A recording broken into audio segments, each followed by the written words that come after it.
इस प्रकार की एक कुंडली हमारे पास आती है यह विचार करने को कि जातक को सरकारी नौकरी प्राप्त होगी अथवा नहीं। अब हमको जो सरकारी नौकरी के सूत्र हैं कुंडली में, जो योग है कि भाई किस ग्रह के कहाँ स्थित होने से, किस ग्रह के किस भाव में स्थित होने से सरकारी नौकरी प्राप्त होगी, तो उन सूत्रों के आधार पर हम जन्म पत्री का विश्लेषण करना शुरू करते हैं।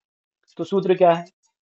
सूत्र में सबसे पहले हम देखते हैं कारक ग्रह और कारक भावों को कि सरकारी नौकरी के कारक ग्रह कौन से हैं और कारक भाव कौन। तो विशेष रूप से लग्न और राज्य, लग्न और ये इसको जो दशम भाव है उसको हम राज्य भाव कहते हैं। ये दो भाव बहुत महत्वपूर्ण होते हैं सरकारी नौकरी के लिए, और भाग्य को भी हम देखते हैं।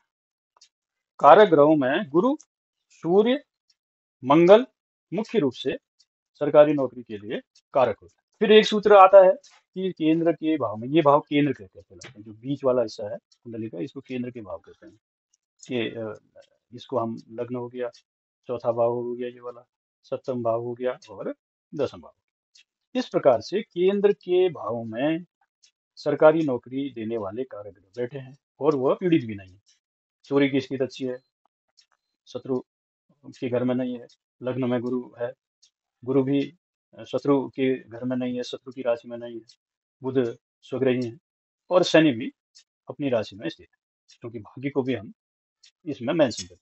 लेकिन स्थिति तब बदल जाती है जब हम नवमांश कुंडली में आते हैं। नवमांश कुंडली का लग्न कुंडली से समीक्षा के सापेक्ष देखने पर जो एक हम कॉन्फिडेंट होके उस जातक को यह कह सकते हैं कि भाई इनके जो जीवन में सरकारी नौकरी का प्रबल योग है, वो नवमांश कुंडली को देख के वो जो एक कॉन्फिडेंस है वो थोड़ा कम हो जाता है। नवमांश कुंडली को आत्मा कहा जाता है और लग्न को शरीर। ये ज्योतिष में ऐसा मान्यता है कि नवमांश कुंडली जातक की आत्मा होती है और लग्न कुंडली उसका शरीर होता है। जैसे अगर हम देखें कि एक फल का उदाहरण, एक फल बहुत बाहर से दिखने का बहुत सुंदर है, लेकिन जब हम उसको काटते हैं तो उसमें रस नहीं है, बेरस फल होता है उसका, यानी कि एक्सट्रैक्ट नहीं है।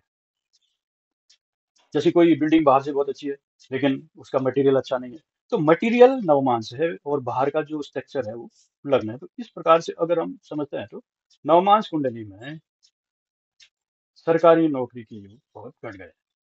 जैसे लग्न एकादश भाव में चले गया है, लग्न में जो मिथुन राशि में यहाँ राहु बैठ गया है, और जो राज्य स्थान है यानी कि मीन राशि जो है अष्टम स्थान में चली गई है और वहां पर सूर्य और मंगल स्थित है। केंद्र में कोई अन्य ग्रह नहीं है, बुध जो था लग्न में वो बुध अब यहाँ जो बुध की राशि कन्या राशि वह तृतीय भाव में चली गई। तो कोई ऐसा बहुत स्ट्रांग जैसे लग्न के सापेक्ष नवमांश में बहुत स्ट्रांग मैसेज नहीं। ऐसे में जब प्रिडिक्शन करना होता है तो वहां पर जिस कॉन्फिडेंस के साथ लग्न कुंडली को देख के हम यह कह सकते थे कि जातक को सरकारी नौकरी का प्रबल योग है, नवमांश कुंडली को देखने के बाद यो योग। तो फल फल कथन में अब बैलेंस हो गया, जो प्रबल योग बना था वो योग कम हो गया। इस प्रकार से हम जो षोडश वर्ग की कुंडलियों को देखकर यह तय कर सकते हैं कि दोनों प्रकार की कुंडली में वह स्ट्रांग योग या मजबूत योग है कि नहीं।